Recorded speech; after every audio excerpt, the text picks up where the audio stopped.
Leta ya Iran yamaze kuba ishinjwa na Leta Zunze Ubumwe za Amerika kuba iri gukoresha bya bibombe atomike bitemewe n'imiryango mpuzamahanga irengera uburenganzira bwa muntu. Ubu ibintu byamaze kugenda bisubira urudubi. Izi bombe atomike bazita ngo ni crash bombe atomike.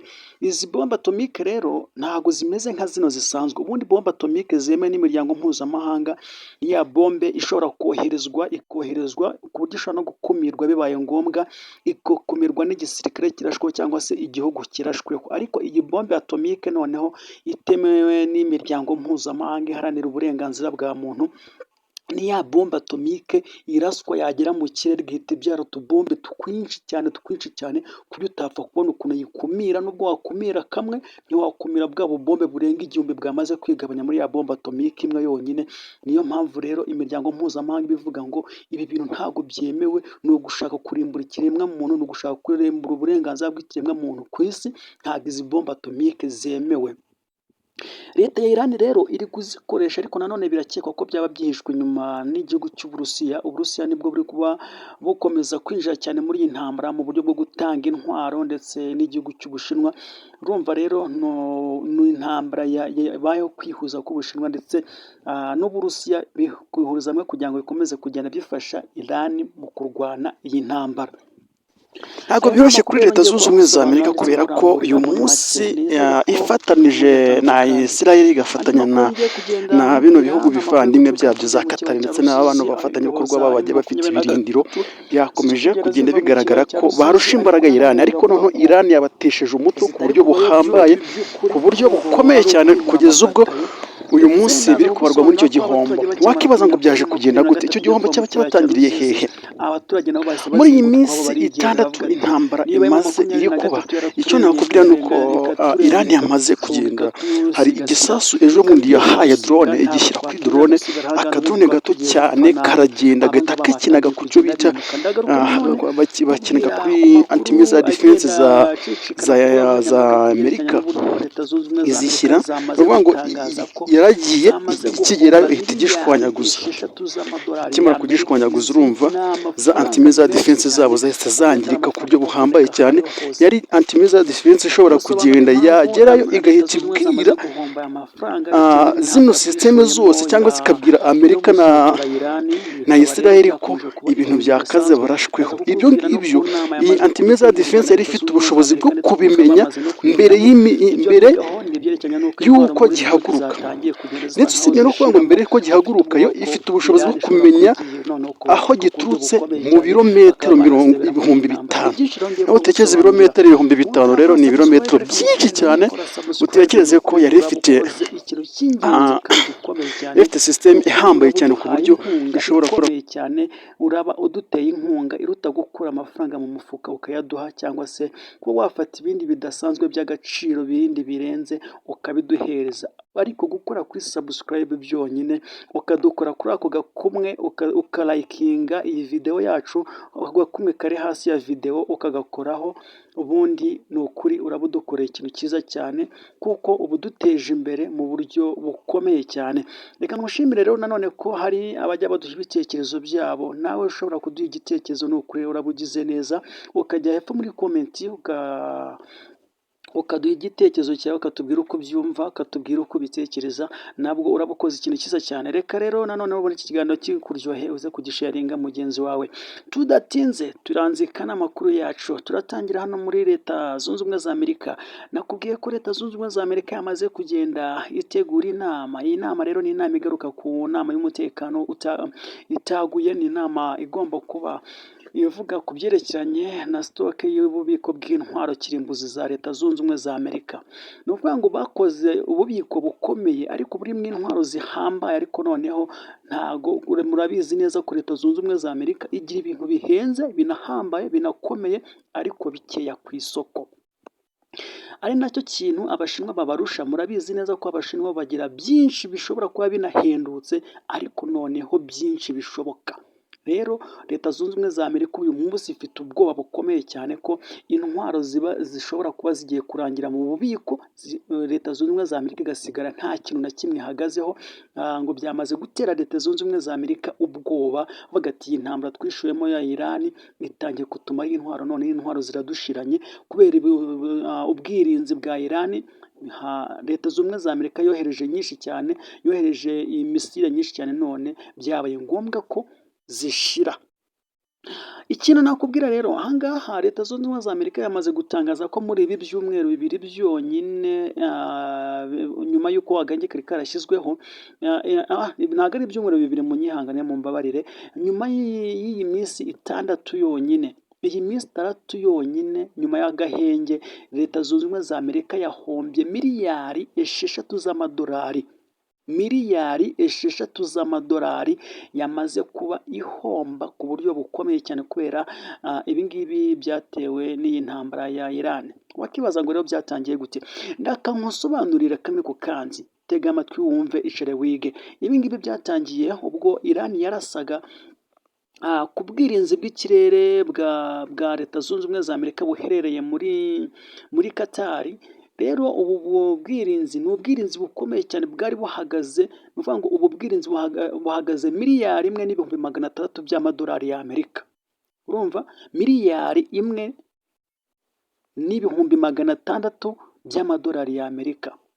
Ubwa mbere ubu bwirinzi ubundi bwari ubwirinzi bukomeye cyane, kubusenya ni nko gusenya cyangwa se nko kumenagura amaso ya Leta Zunze Ubumwe za Amerika, kuko ubu bwirinzi nibwo bureba bukamenya ngo ibitero biraje, nibwo bwirinzi bumenya ngo baraturashe, bugahita bumenyesha Leta Zunze Ubumwe za Amerika n'abafatanyabikorwa babo, akababwira ngo nimwitegure mukumire ibisasu bigiye kuzamuka, bigiye kuza. Bivuga ko ubu bwirinzi bushobora kuba bufite ubushobozi bwo kuba bwamenya igisasu kiri guturuka mu birometero 5,000. Nawe utekereza ibirometero 5,000 ni ahantu harehare cyane, kuburyo ushobora kwambukanya nk'ibihugu birenga nka 5 kugira ngo ugere mu gihugu runaka, cyangwa se mu birometero 5,000 ni ahantu kure cyane ku buryo bukomeye cyane. Rero ubu bwirinzi bwabashaga kuba bwamenya ibisasu biturutse mu birometero 5,000, bukamenyesha Leta Zunze Ubumwe za Amerika ati nimwitegure muzamure ibisasu byo gushwanyaguza ibigiye kuza. Ubu bwirinzi rero bamaze kuburasobanukana bidakunda, bakoresheje noneho drone y'icyitegererezo, ya drone ya danje, akadrone gato cyane kagiye gahita kohereza akamisire kameze nabi, gahita gashwanyaguza ubu bwirinzi bwa Leta Zunze Ubumwe za Amerika buri muri Katari.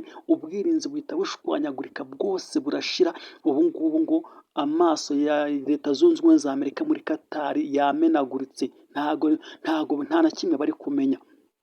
Ubundi ubu bwirinzi ikintu buba bugomba kuba bumara, nanone nkusobanure neza unasobanukirwe, nuko urabona nko muri Leta ya Isiraheli, muri Leta ya Isiraheli ndetse n'ibindi bihugu nka biriya bihugu byo mu bigobe, iyo hari ikintu kigiye kuba, bafite application zibabwira ngo hari ibitero bigiye kuza, telefoni igasona ikavibura. Iyo telefoni birimo application buri muturage wese agomba kuba ayifite, ikaza ikavibura kugeza igihe mwese mwinjiye mu myobo, mukinjira muri za tano, kugira ngo ibitero ibisasu nibimara kugwa mu kirere cyangwa se bimaze kugwa ku butaka bwanyu, mubashe kubimenya nabwo mubone kugaruka ku butaka.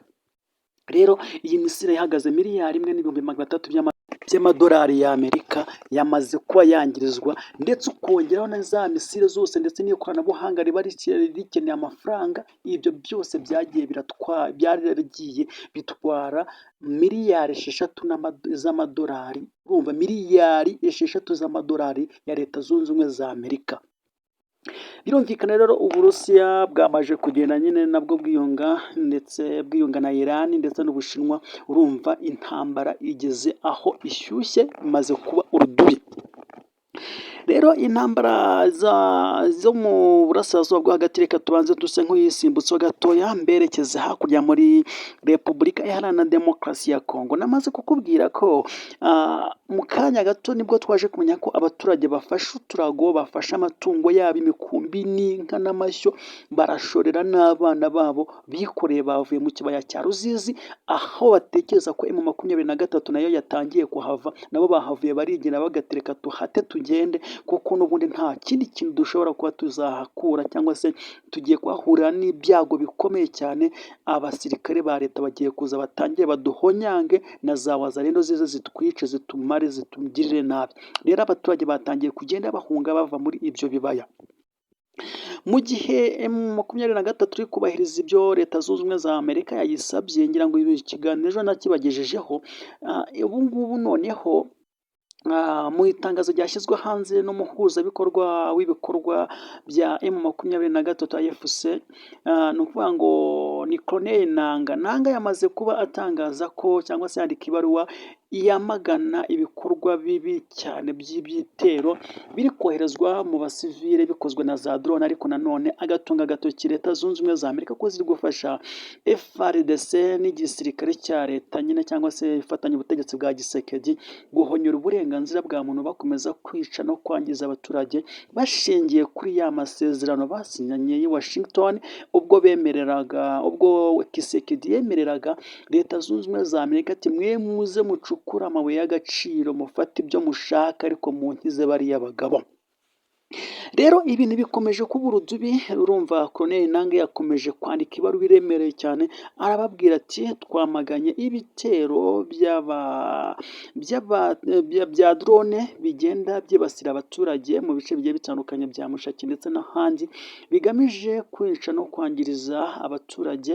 Ibi rero bikaba biri gukorwa mu buryo bw'ubuterankunga bwa Leta Zunze Ubumwe za Amerika, bikaba biri guteza impfu zigiye zitandukanye ndetse no kwangiriza ibyerekeranye n'amasezerano Rero ibyo byose ni bimwe mu biri kugenda bivugwa hariya hakurya, ariko nanone ndaza kukubwira ko hakurya mu Burundi naho ibintu birakaze, ntago byoroshye. Aha muri leta y'u Burundi naho ibintu byakomeje kugenda hazamo umwuka mubi cyane, ariko nanone nze kukubwira ko Perezida Ndayishimiye Evariste General Neva yamaze kuba atangaza ko agiye kubura dosiye y'indege ya Perezida w'i Burundi yaba yaraheze yaba yaraheze hanze ku kibuga cy'indege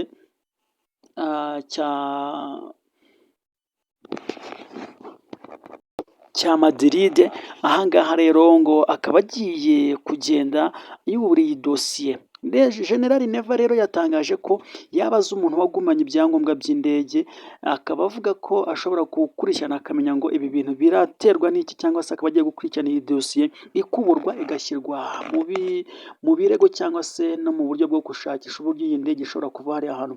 Ibindi nabyo yaje kuba atangaza nuko yatangaje ko ashobora nanone kuba yafata ibyuma by'indege akaba yabitanga mu byuma bishaje kugira ngo umutungo w'igihugu ugaruke mu gihugu, ndetse ibyo byuma bishaje bitangwe ndetse bere gukomeza kugenda bishyura imisoro igiye itandukanye. Reka ngushimire ko twabanye muri iki kiganiro, reka mbashimire ko turi buze guhura mu bindi biganiro byacu, reka mbashimire ko nanone mwakoze subscribe, reka mbashimire ko mugiye gukora ku like, mugakora ku nzogera, mukaduha igitekerezo cyanyu muri comment. Ibi byose reka mbashimire ko mutubera aba hafi. Imana ikomeze kubaha umugisha.